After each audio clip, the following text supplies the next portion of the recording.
Bonsoir à tous, bienvenue à Ecomag. Merci de votre fidélité à ce programme. Pour ce mois de juin, votre magazine économique s'intéresse à la relance économique au Burkina Faso et plus précisément au bilan à mi-parcours de la mise en œuvre du Free Covid-19.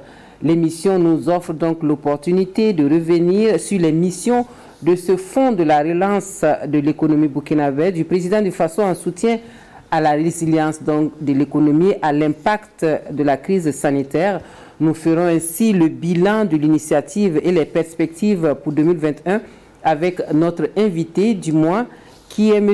Abdoulaye Zongo. Il est le président du comité de gestion du système bancaire du Free Covid-19 que nous recevrons dans quelques instants. Mais avant cela, voici donc l'actualité économique avec Draman Dadia.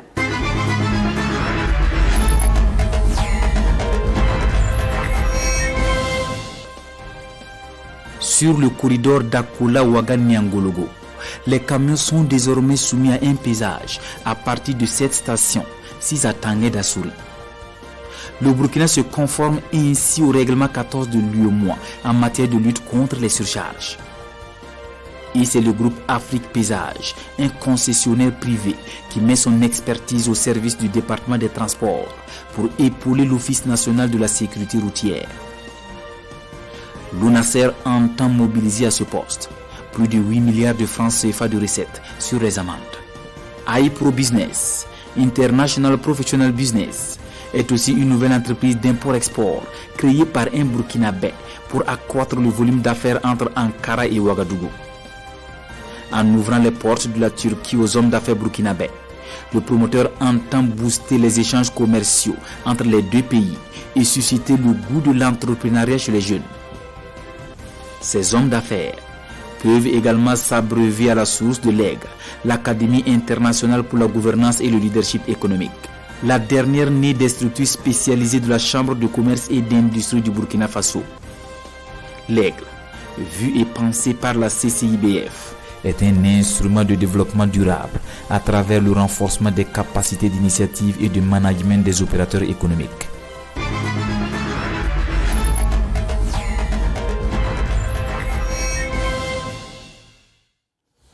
Le Free Covid-19, c'est donc cette réponse du gouvernement pour relancer l'économie burkinabé durement éprouvée par la pandémie du Covid-19. Un an après, nous vous proposons le ressenti des bénéficiaires et ce que pensent les institutions financières impliquées dans la mise en œuvre de ce fonds spécial. C'est donc dans ce focus que nous faisons le bilan à mi-parcours du Free Covid-19 avec Césaire Carfo et Draman Dadian. 100 milliards de francs CFA octroyés au secteur privé en soutien aux entreprises les plus touchées par les effets de la maladie à coronavirus. C'est un geste du gouvernement pour relancer la machine économique du Burkina. Transmed International en a bénéficié, une entreprise privée intervenant dans l'assistance médicale d'urgence dans la zone aéroportuaire, sauvée de justesse grâce à ce fonds, le Free Covid-19. Le fonds de financement de la relance économique. Ce que nous avions demandé, c'est à peu près ce que nous avions eu. Donc à ce niveau-là, je pense qu'on ne peut pas dire autre chose.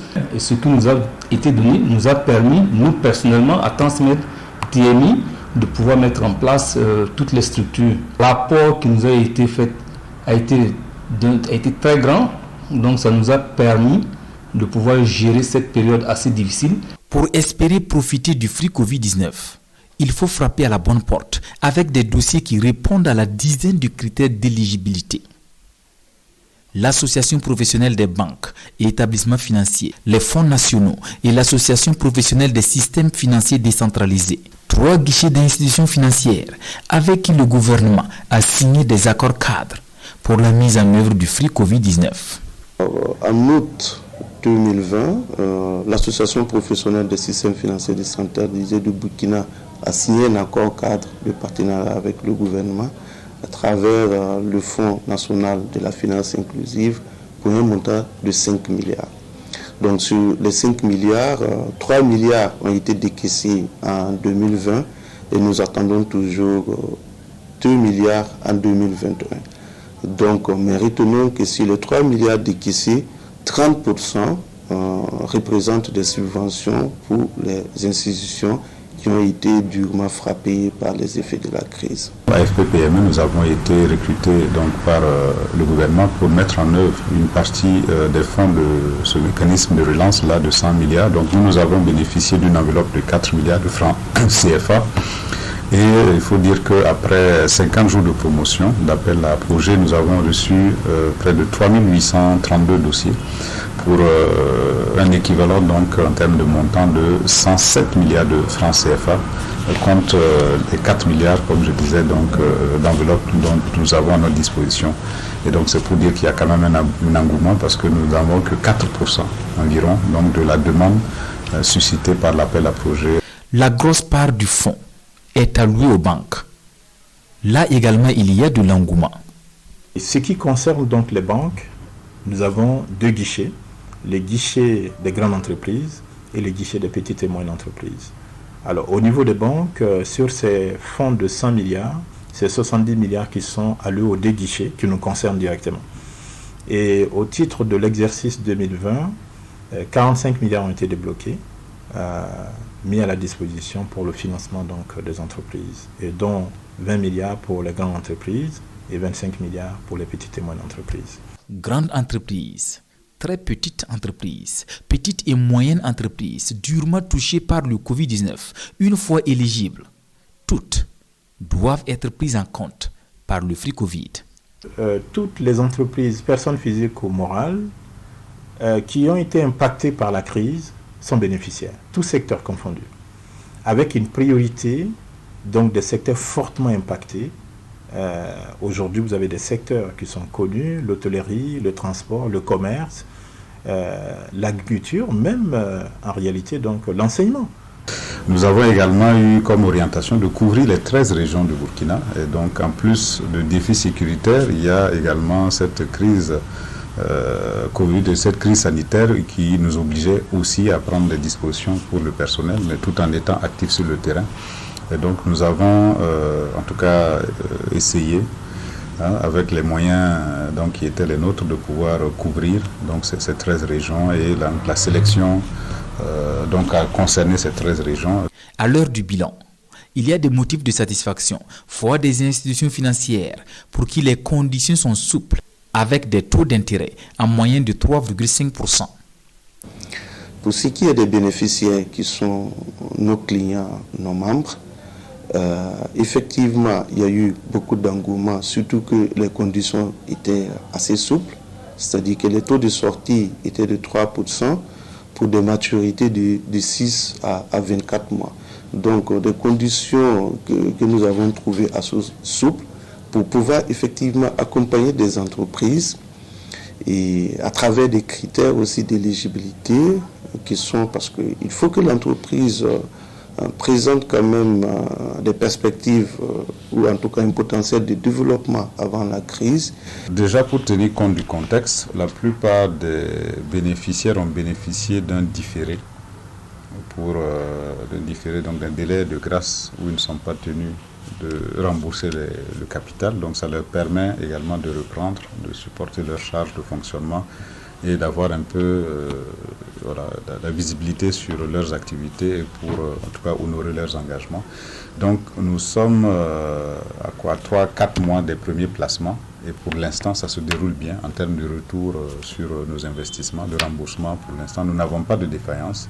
Donc sur près de 226, nous avons décaissé environ 150 dossiers. Il y a une cinquantaine déjà qui ont commencé le remboursement et pour l'instant, en tout cas, il n'y a pas de défaillance. Mais voilà, c'est un travail de suivi. Ça va se faire avec nos agents, ça va se faire également avec les centres de gestion agréés qui ont été également recrutés par les différents fonds nationaux pour apporter un suivi. Certes, la création d'un fonds spécifique pour soulager les entreprises en difficulté en cette période de la maladie à coronavirus a été applaudi par les acteurs, mais il y a tout de même à revoir dans la mise en œuvre du Free Covid pour plus de résultats. C'est vrai, 100 milliards, c'est beaucoup, mais vu ce que le Covid a fait dans le milieu économique dans le pays, quand quand on regarde aussi un peu partout dans le monde, c'est la même chose. Mais ici, dans nos pays, soi-disant en voie de développement, ça a été très, très, très difficile. Beaucoup de personnes, beaucoup de structures sont actuellement en train de danser sur un pied. Donc je pense que 100 milliards, comme je disais, c'est beaucoup. Mais j'avoue que c'est un peu juste pour venir subvenir aux besoins des structures en place. Voilà, les institutions bénéficiaires ont eu quand même du mal à recevoir les fonds parce que la communication a été faite. Les clients tapaient à nos portes parce que pour eux, on avait déjà ces fonds à leur disposition. Mais j'avoue qu'il y a beaucoup d'institutions qui ont reçu très tardivement ces fonds et ça a dû à un moment donné jouer sur les activités et jouer même sur la confiance que les clients ont vis-à-vis de ces institutions-là. Il faut donc tirer leçon de cette première étape du Fonds de financement de la relance économique et poursuivre les réformes pour une économie plus résiliente au Covid-19.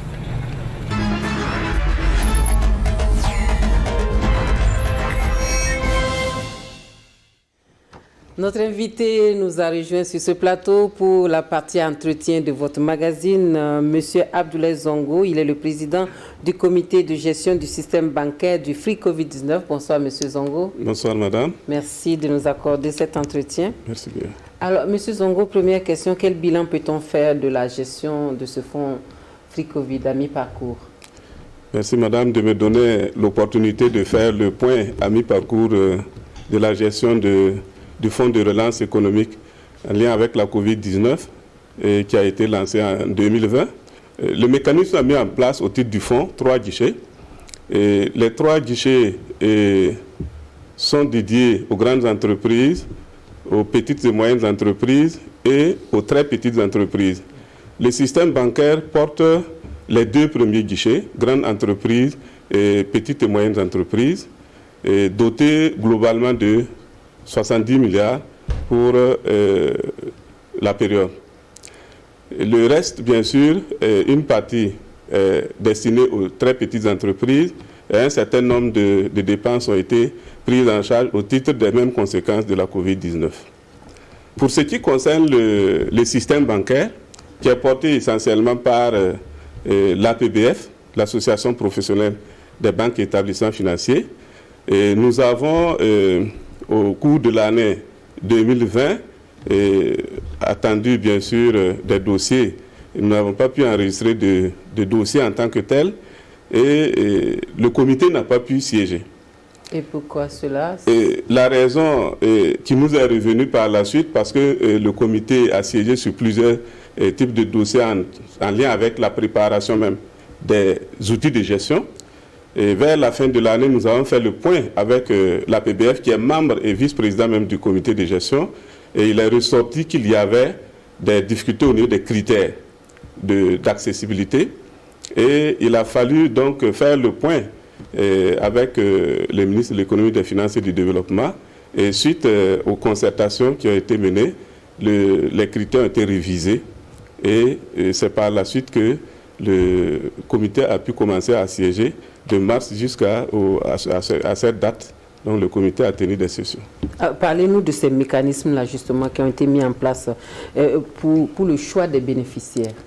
En ce qui concerne le choix des bénéficiaires, disons qu'il y a des critères qui ont été définis pour la sélection au niveau des banques.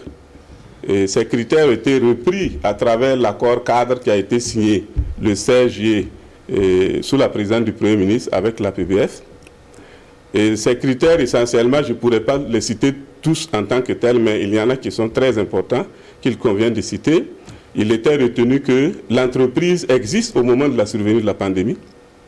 Donc c'est un des critères.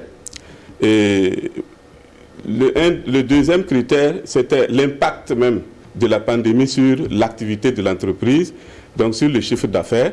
Il fallait démontrer que la survenue de la pandémie a eu un impact négatif sur l'activité de l'entreprise.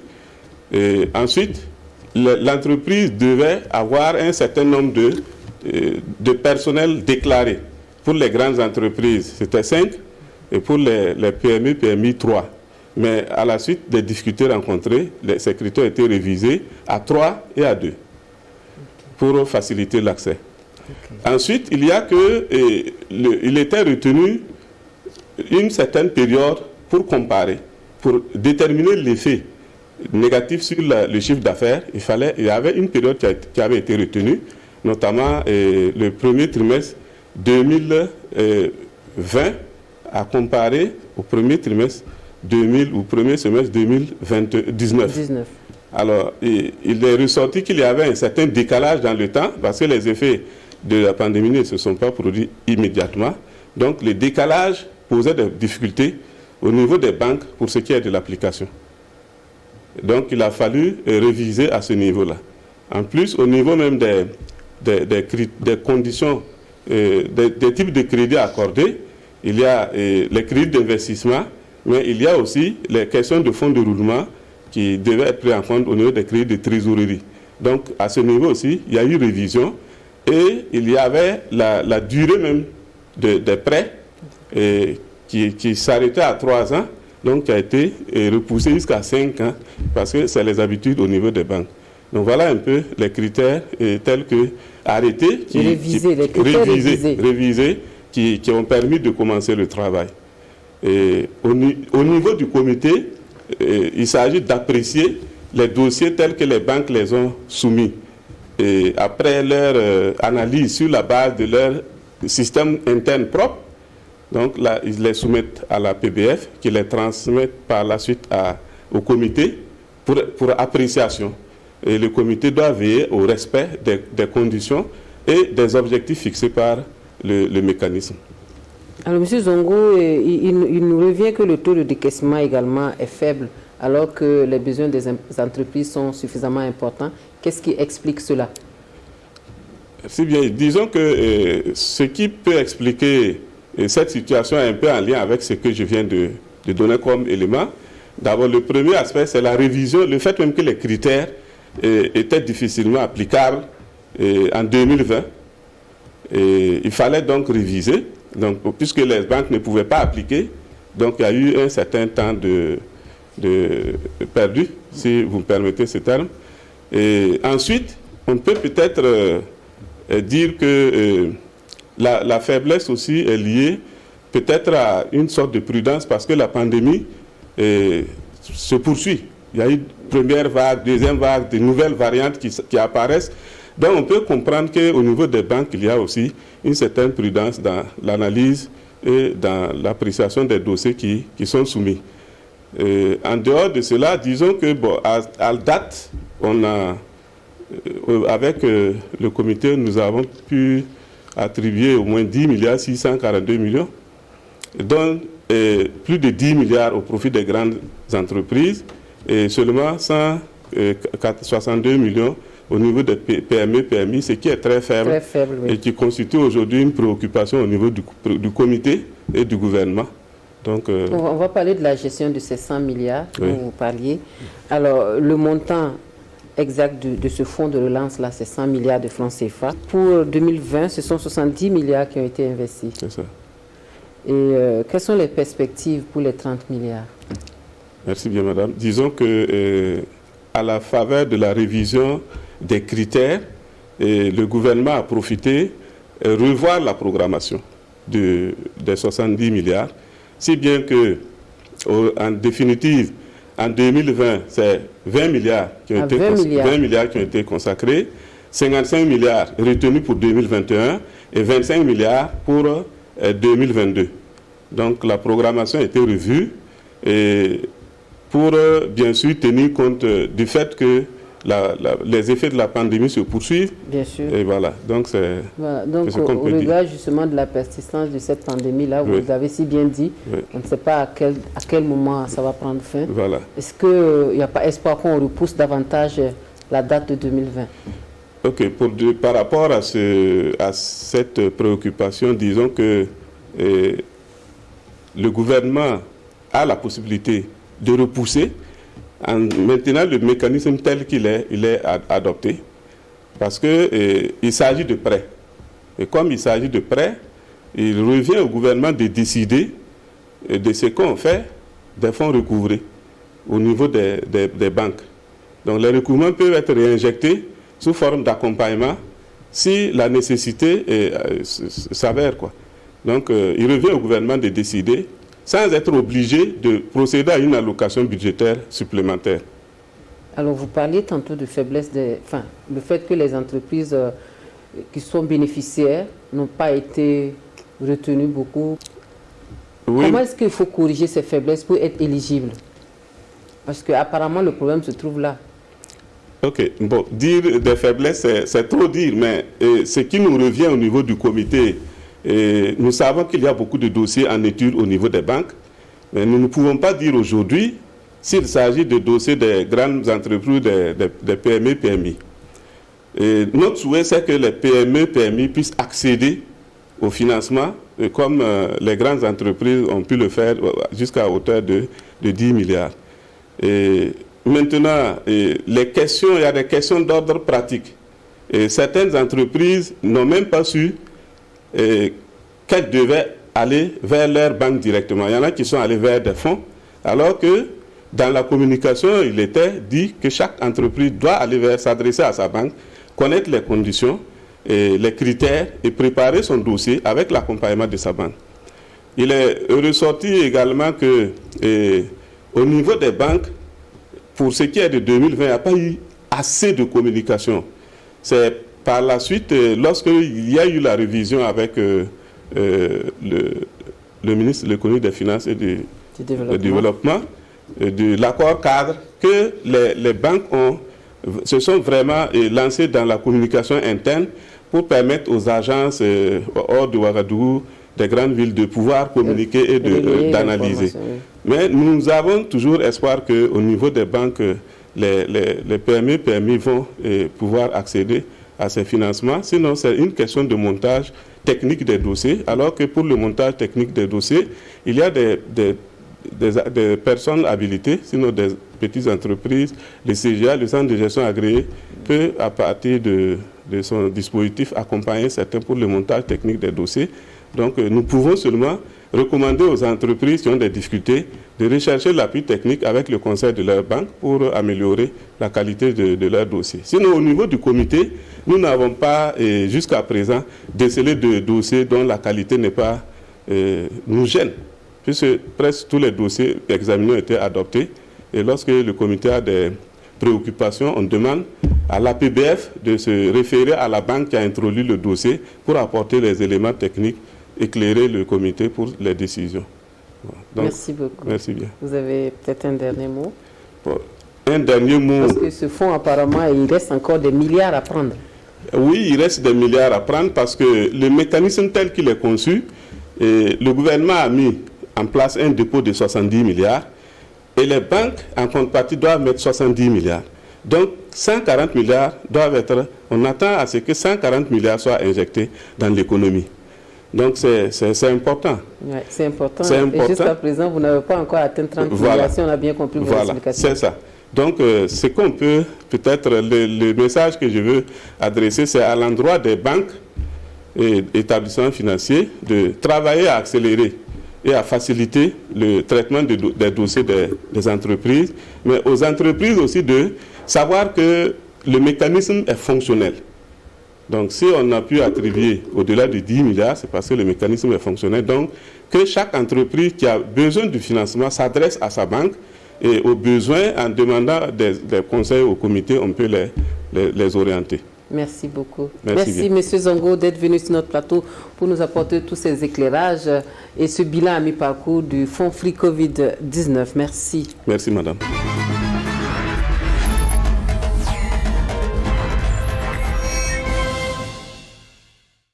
Voici pour vous l'agenda économique et commercial. Pour les manifestations commerciales à l'étranger, nous avons le 3e Business Forum Japon-Afrique, un forum en ligne qui se passe du 29 juin au 8 juillet 2021. Nous avons le sommet Afrique-France du 8 au 11 juillet 2021 à Montpellier.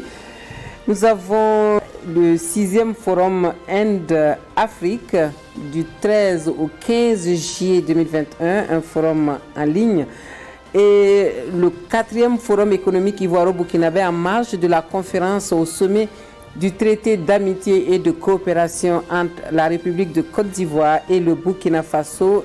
Ce forum a lieu en fin juillet 2021 à Yamoussoukro.